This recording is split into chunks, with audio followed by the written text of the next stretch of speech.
His teacher never called on him, until the day she decided to humiliate him in front of everyone. But when he started playing, the look on her face said it all. She never saw it coming. Elijah Rivers sat near the window, pencil tapping rhythmically against his notebook. It wasn't nerves, just a habit, one his mother always told him to break, but it helped him think. The classroom at Jefferson Middle School in Little Rock, Arkansas, buzzed with the usual pre-lesson chatter, but Elijah kept his focus on the worksheet in front of him. He liked getting things done early. Miss Abigail Thornton stood at the front of the room, skimming her notes. She had been teaching 6th grade for nearly 15 years, and in that time, she had developed a reputation, strict but fair, at least in the eyes of those she favored. Elijah had never been one of them. It was never obvious. She didn't raise her voice, didn't insult him outright, but she rarely called on him when his hand was up. If he got a question right, she moved on quickly. If he got one wrong, rare as it was, she lingered, almost savoring the moment. Elijah noticed. So did a few of his classmates. "Yo, she barely even looks at you." Tyler Whitman, the boy sitting next to him, whispered one afternoon, "You got,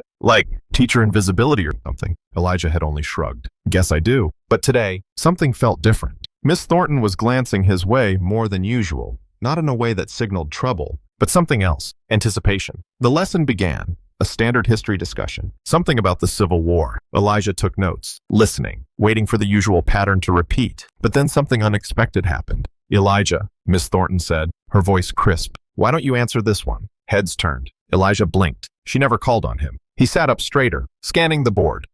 General Sherman's March to the Sea was a military campaign aimed at breaking the Confederacy's resources and morale. She murmured. Not bad, not bad. It was a textbook perfect, sir.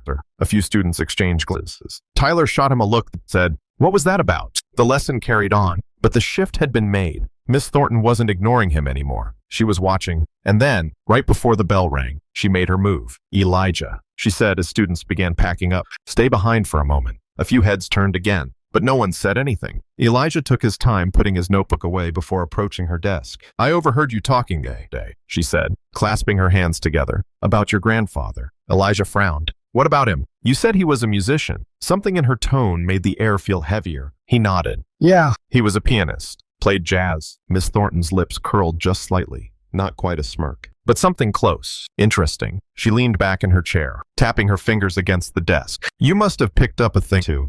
Elijah didn't answer right away. He wasn't sure where this was going, but it didn't feel right. "A little," he admitted. Her smile widened, but there was no warmth in it. "Good to know." The bell rang. Elijah grabbed his bag and turned toward the door, but her voice stopped him. "Tomorrow, let's see what you've got." He turned back. "What?" "The piano in the corner," she said, gesturing toward the old upright instrument collecting dust at the back of the room. "You'll play something for the class." Elijah stared at her. A few remaining students had paused near the doorway, eyes flicking between them. "Why?" Miss Thornton tilted her head, as if the question amused her. "Why not? You said your grandfather played. I'm sure you have some of that talent in you." Elijah knew that tone. It wasn't curiosity. It wasn't encouragement. It was a setup, but he wasn't about to bow down. Elijah barely slept that night. He lay in bed, staring at the ceiling, the conversation with Miss Thornton replaying over and over in his head. This wasn't a request. It was a challenge, and he knew exactly what kind. She expected him to stumble, to embarrass himself, to reinforce whatever opinion she had already formed about him.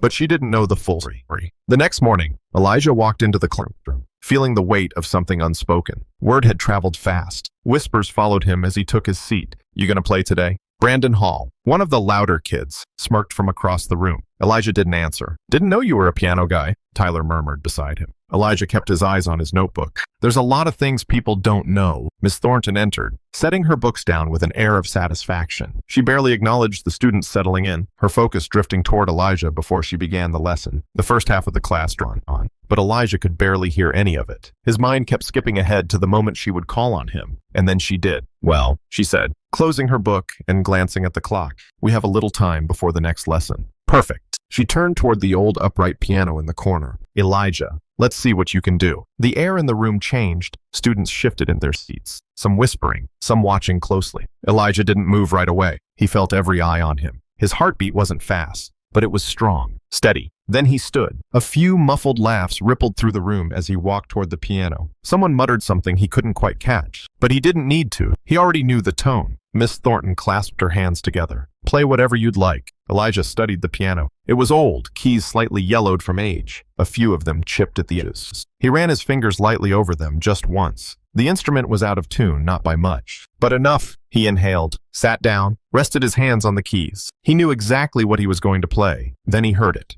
Someone stifling a laugh behind him. A snicker, low but clear. It wasn't just about proving Miss Thornton wrong anymore. It was about proving everyone wrong. And he was going to do it in a way they'd never forget. The classroom had never been this quiet. Even Miss Thornton, who usually carried herself with a smug certainty, had an almost curious look in her eyes. The students leaned forward, waiting. Some expected a disaster. Others were just there for the spectacle. Elijah placed his fingers on the keys. They felt familiar beneath his touch. Even though this piano was nothing like the one he had at home, his grandfather's piano had been warm, well-loved, with deep, rich tones that filled a room effortlessly. This one, the keys were slightly stiff, the soundboard likely warped from years of neglect. A deep breath. A moment of stillness. Then he played. The first few notes drifted through the air. Soft and steady, a blues progression. The kind his grandfather had played for hours on humid Arkansas afternoons. Elijah's fingers moved with confidence, rolling through the chords, his left hand keeping time while his right danced over the melody. The classroom shifted. The whispers stopped. Even the kids who had been smirking before sat frozen. Miss Thornton crossed her arms, her brows furrowing ever so slightly. She had expected hesitation, maybe a shaky start.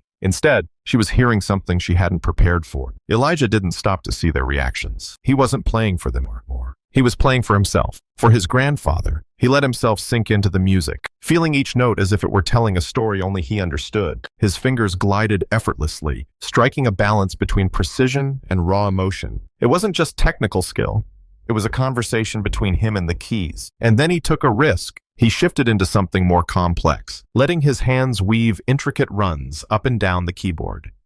A progression his grandfather had taught him, one he had struggled with for months before finally mastering it. A deep, rolling bass line pulsed beneath a soaring melody, notes colliding and resolving in perfect harmony. The longer he played, the heavier the silence became. The weight of it settled over everyone in the room, wrapping around them like the very notes filling the air. No one laughed now. Tyler, sitting near the front, leaned forward slightly, his eyes wide. Brandon, who had cracked a joke earlier, had his arms crossed but wasn't smirking anymore. A few other students exchanged glances, their expressions a mix of shock and something else, something close to admiration. And then the crescendo. Elijah's fingers pressed firmly against the keys, striking chords that echoed against the walls. The music swelled, filling every inch of the room, every quiet space where doubt had once lived. He pushed harder, letting the final run carry the weight of everything he hadn't said. And then silence. The last note hung in the air for a moment before fading. Elijah lifted his hands, resting them on his lap. For a second, nobody moved. Nobody spoke. Then a single clap. It came from the back of the room. Then another, and another. Within seconds, the entire class was applauding. Tyler let out a low whistle.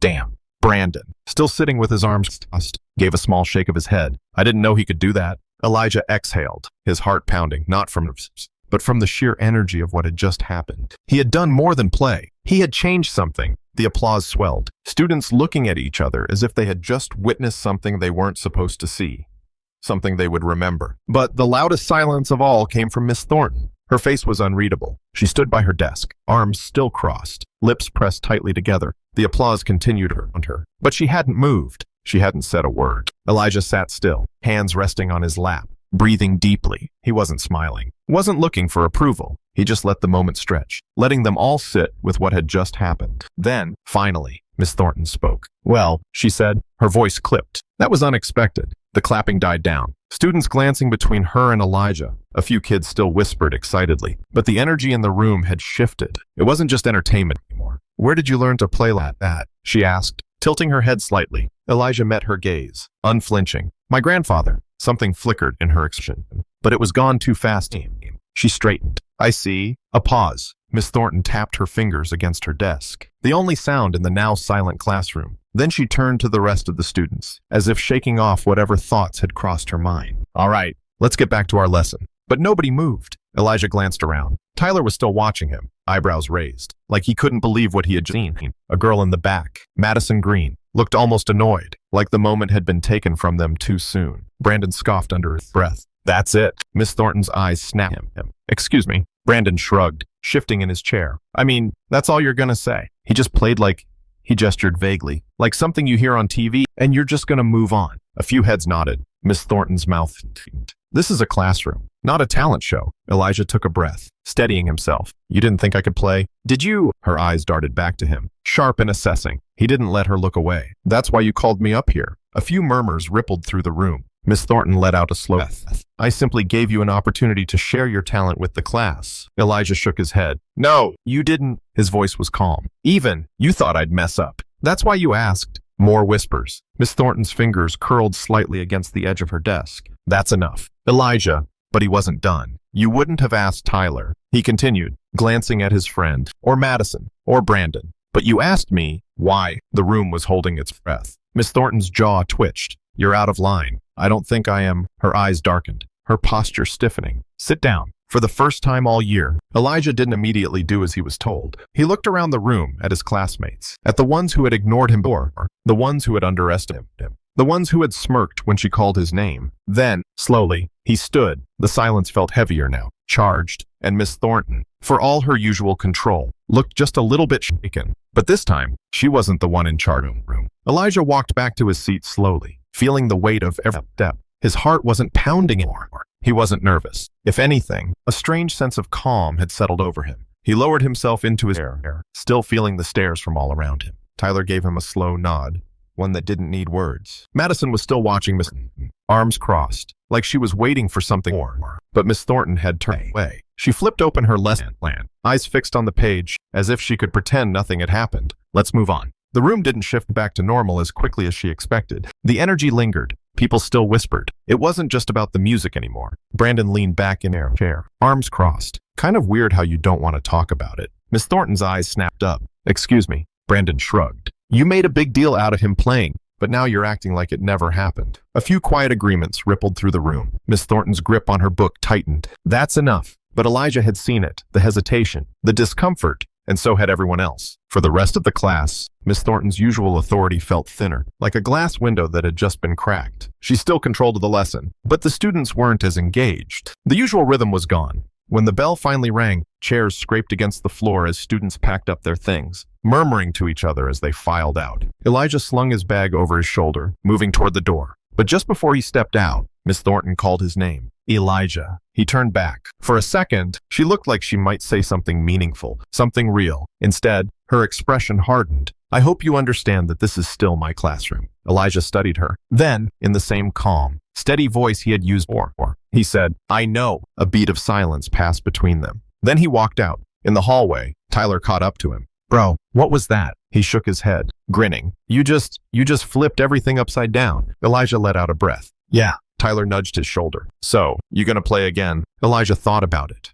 About the feeling of the keys beneath his fingers. About the music filling the room. He smiled. Yeah, I think I will. Because today, he hadn't just played music. He had been heard. Elijah walked home that afternoon with a lightness in his step. The sun hung low over West Markham Street, casting long shadows as he weaved through the familiar route. The weight he had been carrying since yesterday, the tension, the doubt was gone. At the corner store near his neighborhood, he stopped to grab a bottle of water. Mr. Henson, the older man who owned the shop, watched him with a knowing look. You look like a kid who just did something important. Elijah hesitated, then smiled. Maybe I did. By the time he reached home, the smell of fried catfish and cornbread filled the air. His mother was at the stove, humming as she flipped away. You're home late. Elijah dropped his bag by the door and sat at the kitchen table. Had a long day. His mother glanced over her shoulder. Good or bad? He thought about it, about the way the room had fallen silent, the way Miss Thornton had looked at him, the way his classmates had seen him differently, really seen him for the first time.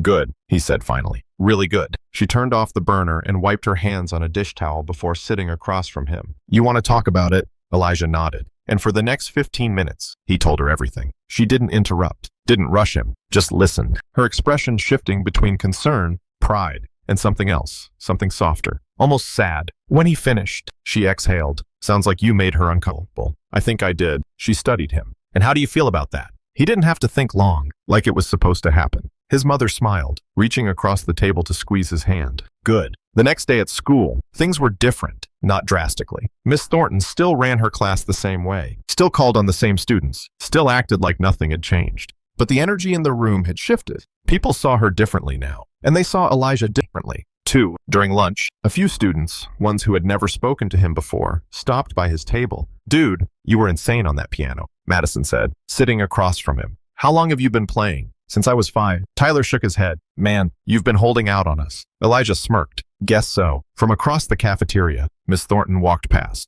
tray in hand. Their eyes met briefly. This time, she looked away first, and Elijah, he just kept eating, because he had already said everything he needed to say. Some lessons aren't taught in some moments change the way people see the world, whether they want to or not. Miss Thornton had spent the year looking past Elijah, and in just a few minutes, he had made sure she would never do it again. Maybe she would never say it out loud.